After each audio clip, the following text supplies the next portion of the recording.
Hey everyone, this is Bill Krieger from the Veterans Archives podcast, where we preserve and share the incredible stories of our nation's heroes.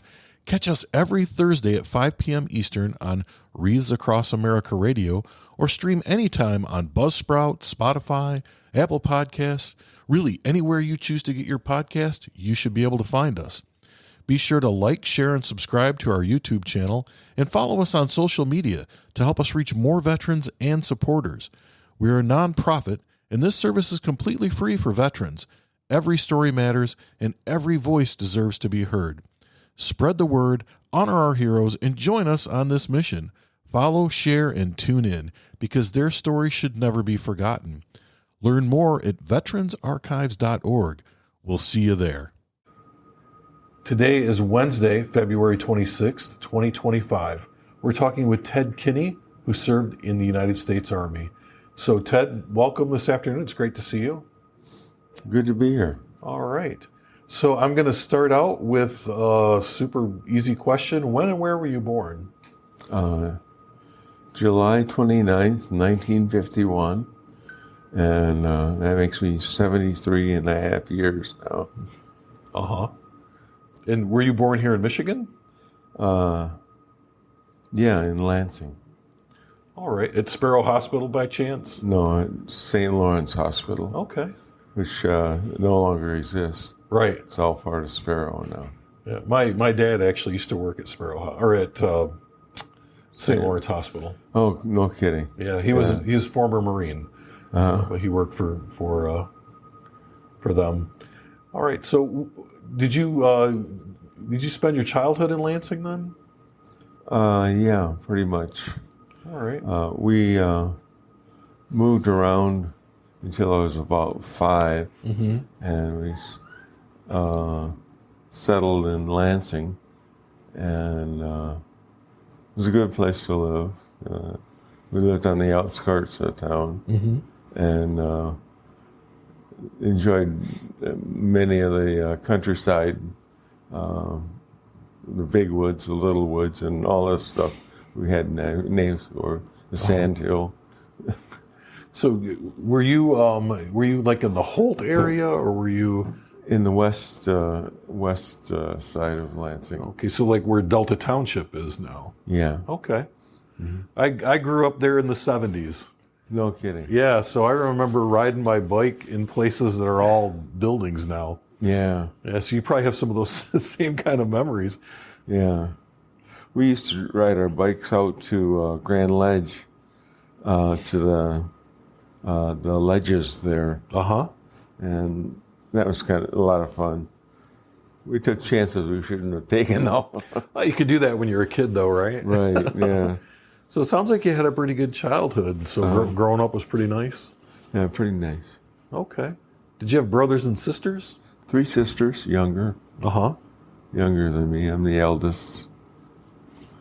So did you get to, like, judge their boyfriends or anything like that, being the big brother? No, not really. I thought about the idea that I'm supposed to look after my sisters, take care, make sure they don't get offended or anything. And I never felt like I could do that kind of thing. Okay. And what about your parents? What did your parents do?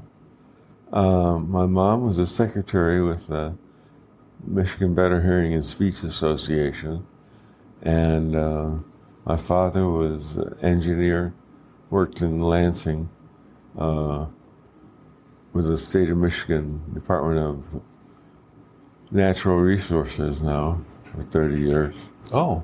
And yeah. Okay. And what was school like for you? School? Yeah. I did well in school.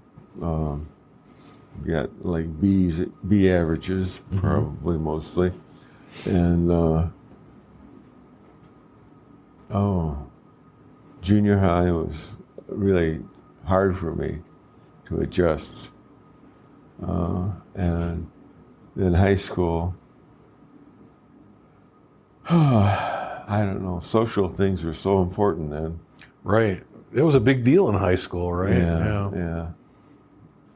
Oh, so where did you go to high school? Waverly High School. Oh, when it was new. When it was new, yeah. Yeah.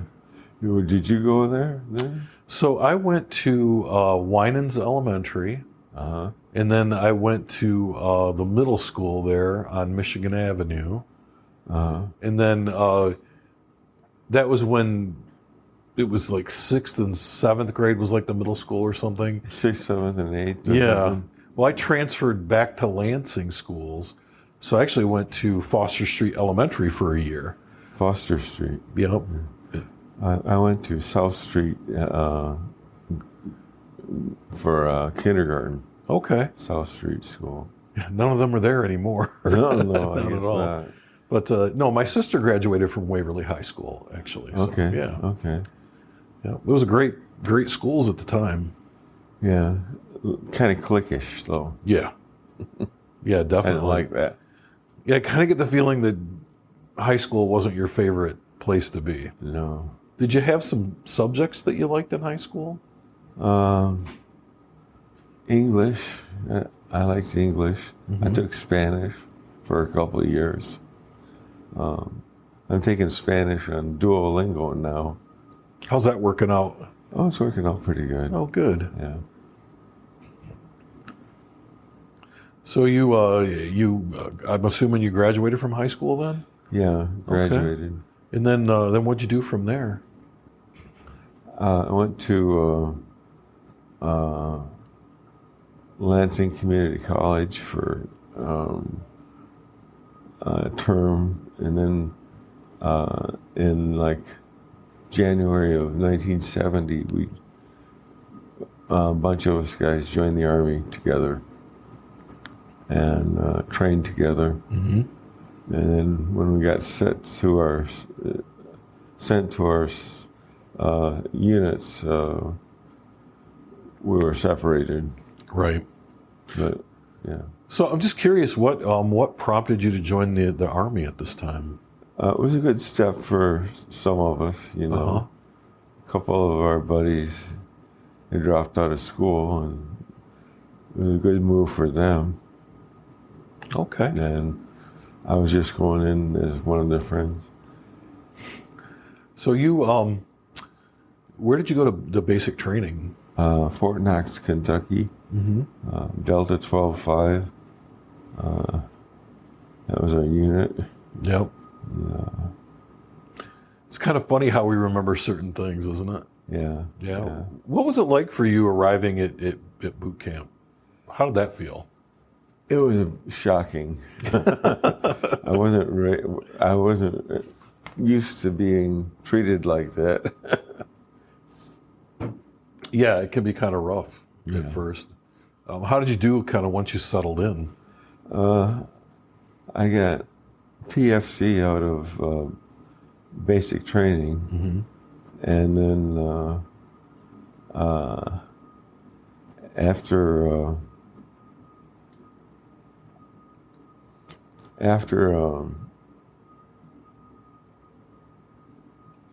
So did you go to AIT right after basic training then? Yeah. Yeah. What was your job? combat engineering. Okay. But when I got over to this Vietnam, they picked me out of the crowd there and put me in commo. Oh. So I was working with radio and radio teletype and telephones. Mm-hmm. So let's talk about that a little bit. You finished your AIT. You went to what unit were you assigned to after that? Sent to Vietnam. Oh, you went right over then with your group. Uh-huh. What was that like when you first got there, and how'd you feel about that? Oh, I don't know. I didn't feel like I was in a lot of danger or anything. Uh-huh. It was an adjustment. Spent, kind of sheltered life before that. Right. I don't know. Where were you at in Vietnam? 2 Corps. Okay. Which is like the Central Highlands. We were in mainly. Mm-hmm. And so were you part of like the headquarters company? Okay. Yeah, I was with 937th Group, combat engineers, and working commo for them.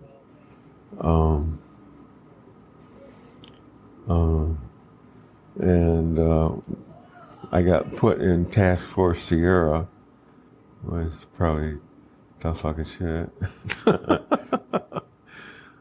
So your job was to make sure everyone's radios were working and that they could communicate No, back well, and forth? I was or an what was your... operator. Oh, so you were a radio operator. Yeah. Okay. You weren't a maintainer. Yeah, I was an operator, but I would do that like from a talk, tactical operations center. Yeah.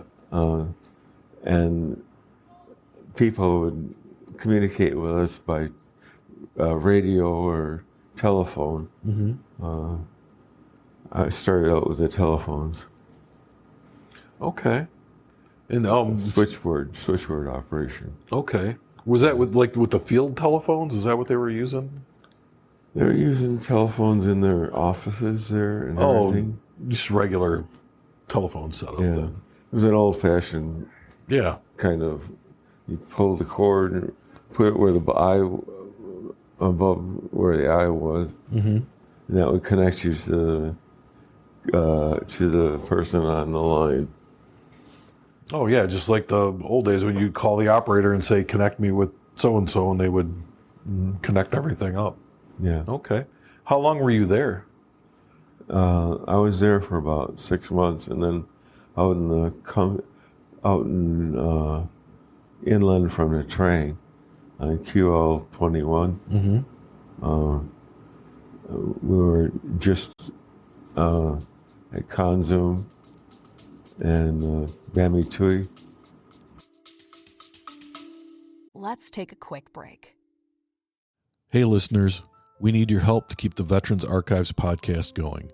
We're a nonprofit dedicated to preserving the stories of our nation's heroes, and we provide this service completely free to veterans. Your support helps us record, share, and archive these incredible stories so future generations never forget the sacrifices made for our freedom. Every donation, big or small, makes a difference. Visit veteransarchives.org to contribute today. Help us honor their service by ensuring their voices are heard. And thank you for your support, and thank you to all the veterans who have served our country. Okay. And were you still doing radio operations at that point? I was doing teletype operations. Okay. Luckily I'd learned how to type in high school, junior high actually, and so I could operate the teletype pretty good. And I could type over 60 words a minute, which was faster than the machine would go. That's really fast. Yeah. Yeah. I was pretty good. No mistakes. Well, let me ask you a question, because when I was in junior high, it was probably like one of the last years that they offered typing class, and I took typing class not because I wanted to type, but because all the girls took typing class. Oh, good idea. I didn't know if that's why you took typing class or not, but I don't know why I took typing class. It just seemed like the thing to do. Yeah. And it paid off later on then. Yeah. So what kind of communications would you send? We'd get the orders for the medical people. The medics we had there would send for replacement of drugs that have gotten over a year old or something like that. They'd send them for replacements, and we also sent for the to the headquarters company for the materials for building with. We were building compounds. Yeah. To house soldiers and stuff on QL 21. So you needed to make sure that stuff was correct then. Yeah. Yeah. I had to have it right. down in the letter. Right. The first time. Yeah, Yeah. yeah. And so were you in that location for another 6 months, or how long were you there? Yeah, I got out. I came down with hepatitis Oh. from bad water, I guess. I don't know. Anyway, so they sent me to Cameron Bay Hospital there. And from there, they sent me back to the United States. Okay. And I had a breakdown after my service in Vietnam. Mm-hmm. And I got home and had a breakdown. So that was right after you got home. Yeah. Right? Yeah. Well, do you mind talking about that a little bit? What happened? I was used to having a lot of guys around, Yeah. talking to me and everything, chatting with me and everything. When that was gone, it was kind of a big letdown. Yeah. I was sitting there in the living room I wasn't talking to anybody very much, not voluntarily anyway. And I went into the Veterans Hospital, the Army General Hospital in Valley Forge General Hospital, it was. Mm-hmm. That's what it was called then. And that was for psychiatric reasons. I got out of the service after 10 shock treatments. And I got out of the service with a 10% disability rating for psychiatric. And it's something that's shaped my life since then. Yeah. Were they able to help you while you were there for that period of time, or? They used the wrong approach with me. It was like they put me on Thorazine, which was a horrible drug to be on, really sedating, and they would sit you there and tell you not to sleep, don't try to sleep, try to keep you up. Okay. And I was afraid of the shock treatments, so I started talking to people. Mm-hmm. And that wasn't the way to get me to talk to people, though. It was a bad scene for me. Yeah. And how long were you there? 3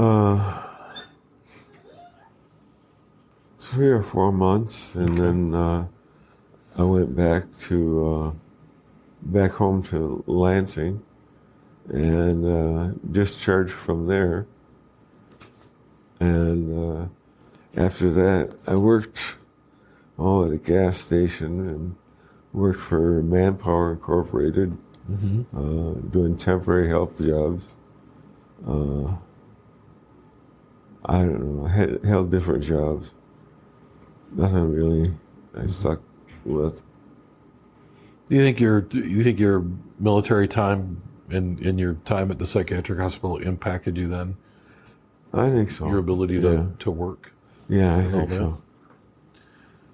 So after that, did you sort of bounce from job to job then? Yeah, I was seeing a psychiatrist, and I was getting along well with him until I started having anxiety attacks. And I haven't had anxiety attacks that would last 8 hours long. I mean, I'm not kidding. Yeah. I was in terror, absolute panic for 8 hours is not easy. And that kept me from working a lot of times because, I don't know. Well, it's hard to work with anxiety like that. I'll tell you, I experienced some of that myself when I came home from Iraq, to the point where I tried to commit suicide. Really? Yeah. So I don't know exactly what you went through, but I have an idea. Mm-hmm. And I know that when you have an anxiety attack, it's terrifying. Yeah. It's very difficult. So I understand how that can impact you. So were they able to help you with that? I haven't really gotten much help with it. I get a medication I can take. I take an Ativan, and I have a weighted blanket, which I get under my weighted blanket, and that helps me. Yeah. It helps. If you ever used a weighted blanket, I haven't used the weighted blanket, but I can see where that would really it helps help. you feel secure. Yeah. So did you just stay in the Lansing area then? I went down, lived in the Ann Arbor area for about 10 years down there. Okay. And then I came back to Lansing. I don't know. And then how long have you been here? Here? At the Veterans home? The veterans home. I've been here for about 3.5 years now. Okay. And middle of July, it'll be 4 years. And how'd you find your way here? I was being followed by the Veterans Clinic, the CVOC, community-based outpatient clinic. And they asked me if I wanted to go here. Knowing nothing about it, I said, sure, I'd go. Right. Thinking it'd be something temporary. I don't know. This is more of a long-term solution. As far as, my wife is living in Lansing, and we keep in touch over the phone and everything. How long have you been married? About 14 years now. Okay. Well, tell me about how you met your wife. I was going to a drop-in center for homeless and mentally ill people that have mentally ill diagnoses and stuff. And it was a drop-in center. It was a good place for me to hang out. I hung out there about 10 years. Okay. And around the last year there, I met Darlene, and we kind of hit it off together. And we had a dog named Maxie, a pug, and that was kind of cool. So were you homeless for a lot of this time? Or were you homeless at all? I wasn't homeless, but I wasn't homeless.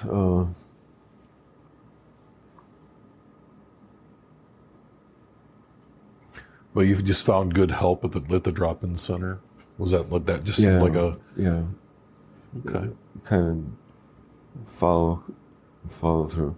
And I was hooked up with community mental health. I think, my move to community mental health was not a good idea. I should have stayed with my psychologist, Dr. Friedman. I think that was more promising for me, but I had other ideas, I guess. Well, yeah, I think sometimes we think we know what's best, and sometimes it just isn't, right? Yeah. I feel like the last 20 years or so I've been kind of goalless for me. Do you feel differently now? About what? About, do you still feel like things are goalless? Yeah. Okay. Yeah. I kind of want to keep in touch with Darlene and her family. Yeah. I don't have any kids of my own, so her stepkids are kind of important to me. Yeah. And my nieces and nephews are by my sisters. Are they pretty supportive of you? Yeah, they have been. They've been coming to see me. And then I came down with stage 4 cancer. So, they've been visiting me and stuff. What kind of cancer do you have? I have cancer of the colon. Okay. It's metastasized to my lungs. And I've had it for about a year now that I know of. A year. and I've been getting chemotherapy. And since the chemotherapy wasn't working, they put me on another drug. We're working to see if that will help. Mm-hmm. Well, it's good that you can keep contact with your family then, and they can know what's going on. Yeah, my mom and dad are both gone. And, but my sisters have been very supportive. Yeah. So they're kind of taking care of their big brother now. Yeah. Two of my sisters are deaf, and they've been deaf since birth. And it's been a motivating factor in my life to get to know my sisters and be a good hearing brother to them. Yeah. I have 3 sisters, and 2 of them are deaf. So do you know ASL, American Sign Language? I don't. They were brought up in the oral tradition. Oh, okay. Where you talk, emphasize speech and lip reading and hearing aids and stuff like that. Yeah. To fit into the hearing world better.